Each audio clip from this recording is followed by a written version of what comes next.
কাৰ্বি আংলং জিলাত বৰ্তমান জাপানীজ এনকেফেলাইটিছৰ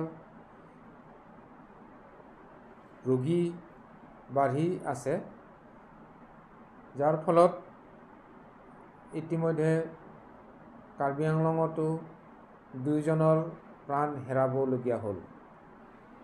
এই 2জনী হ'ল বীণা আচাৰ্যী 23 বছৰীয়া ধৰমনলাৰ বাসিন্দা, আন এজনী ৰুবলিন তেৰাংপি 9 বছৰ জকিহলা। এই 2জনী জাপানীজ এনকেফেলাইটিছৰ বেমাৰৰ আক্ৰান্তত প্ৰাণ হেৰাবলগীয়া হ'ল। দেখা গৈছে যে এই 2জনী JE ভেকচিনেশ্যন, যিহেতু জাপানীজ এনকেফেলাইটিছৰ বেমাৰ ভেকচিন প্ৰিভেণ্টেবল ডিজিজ হয়, যদিও মৰাত্মক, কিন্তু ইয়াৰ ভেকচিন আছে। কিন্তু দুৰ্ভাগ্য এই 2জনেও ভেকচিন লোৱা নাছিলে। যিকেইটা বৰ্তমান আমাৰ কাৰ্বি আংলঙত ডিফু মেডিকেল কলেজত জাপানীজ এনকেফেলাইটিছ হৈ 23জন আছে, এই 23জনৰো বৰ্তমান চিকিৎসাধীন, কিন্তু আউট অফ ডেঞ্জাৰ। ইয়াত দেখা গৈছে যে ভেকচিন লৈ থোৱা আছে, যাৰ ফলত এই বেমাৰৰ আক্ৰান্তটো কম, সিহঁতে বাচি যাব। কিন্তু ইয়াৰ বেমাৰ এবাৰ যাৰ হয়, যিহেতু ইয়াৰ মেডিচিন নাই, অকল ভেকচিন, সেয়েহে আপোনাৰ এই মাধ্যমতে, আপোনালোকৰ মিডিয়াৰ মাধ্যমতে ৰাইজক অৱগত কৰা উচিত যে এই বেমাৰৰ এটা এবিধৰ মহেৰেদি এই বেমাৰটো আক্ৰান্ত হয়।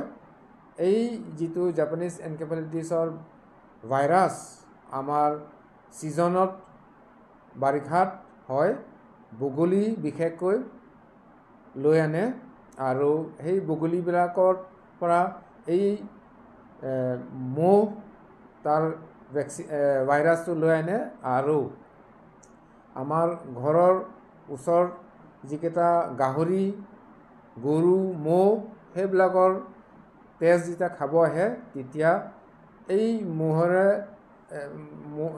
মহেদি ইয়াৰ বেমাৰবিলাক মানে স্প্ৰেড কৰায়।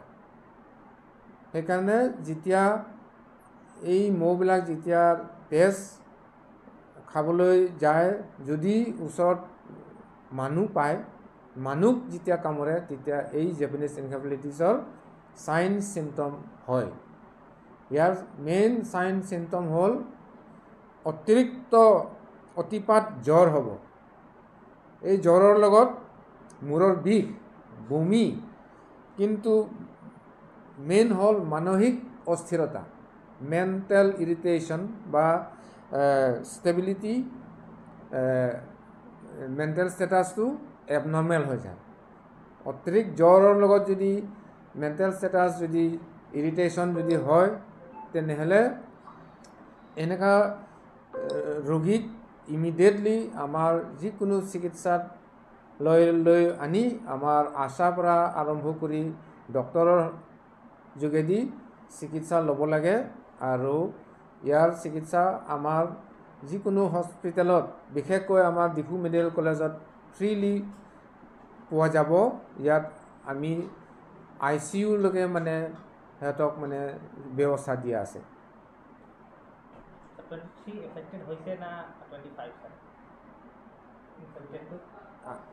আজি আমি খবৰ পোৱালৈকেতো 23। তাৰে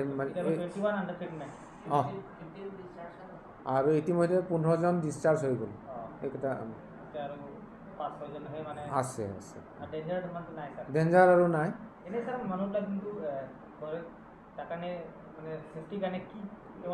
ছেফটিৰ কাৰণে চবতকৈ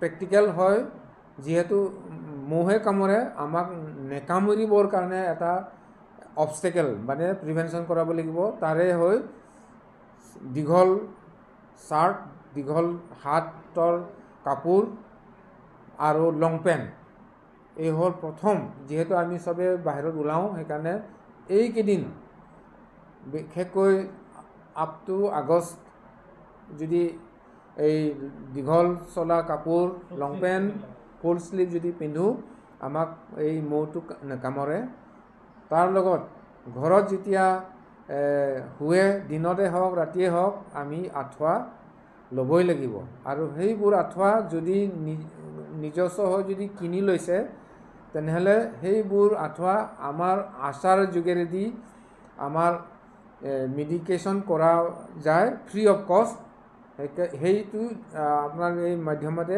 আপোনালোকে জনাব যে আমাৰ আশা বাইদেউবিলাকৰ লগত যোগাযোগ কৰি আপোনালোকৰ আঁঠুৱা দৰৱীকৰণ কৰাই ল'ব। ফগিং ডেইলি হৈ আছে ছিজনৰ মতে কিন্তু ফগিং যিহেতু মেচিন কম তো সেইটো য'ত য'ত আমি কেছ কনফাৰ্ম পাইছোঁ সেইবোৰতো আমি ইম্পৰ্টেঞ্চ দিওঁ কিন্তু সেইটোৰেদিতো আমি চবকে প্ৰিভেণ্ট কৰাব নোৱাৰিম সেয়েহে আপোনালোকে নিজৰ প্ৰটেকশ্যনৰ কাৰণে মই যিটো ক'লোঁ দীঘল হাত থকা চোলা ফুল স্লিভ লং পেণ্ট পিন্ধিব লাগে আৰু আঁঠুৱা কিন্তু সদায় ল'ব লাগে।